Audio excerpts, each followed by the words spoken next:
ভিডিওতে যে গাছটা দেখতে পাচ্ছেন এটা হচ্ছে কামরাঙা গাছ, যেটা হচ্ছে মিষ্টি কামরাঙার একটা ভ্যারাইটি।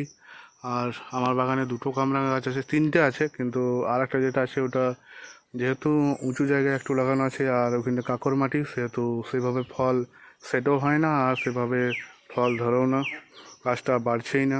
তো সেটাকে আমি বাদে দিচ্ছি। তো আমার কাছে একটা টক কামরাঙা গাছ আছে, আর এটা যেটা আছে এটা মিষ্টি কামরাঙা গাছ। দেখুন এইরকম ডাল একটি লাগিয়েছিলাম, মানে নার্সারি থেকে নিয়ে এসে এইরকম ডাল ছিল, গাছটার চেহারা ছিল।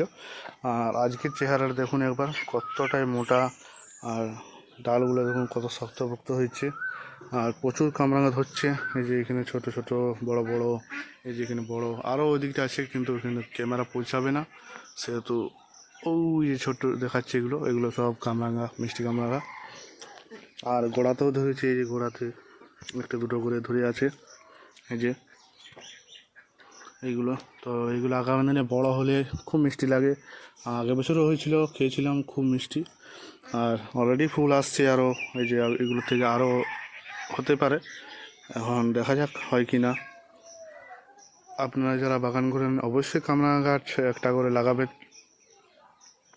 মিষ্টি হোক বা টক হোক। যারা চাটনি খেতে পছন্দ করেন তারা অবশ্যই টকটা লাগাবেন, আর যারা মিষ্টি কামরাঙা এমনি কাঁচা খেতে পছন্দ করেন তারা মিষ্টি কামরাঙা লাগাবেন। নার্সারিতে সবই অ্যাভেলেবেল আছে, আরও অনেক ধরনের কামরাঙা আছে ভ্যারাইটি, তো সেগুলো আমি সংগ্রহ অতটা করিনি, আমার দরকার পড়েনি। তো যাদের যেটা দরকার তারা সেটা লাগাবেন। তো দেখা হচ্ছে পরের ভিডিওতে। এই ভিডিওতে এই পর্যন্তই। যদি আপনারা গাছ ভালোবাসেন অবশ্যই লাইক করবেন, কমেন্ট করবেন।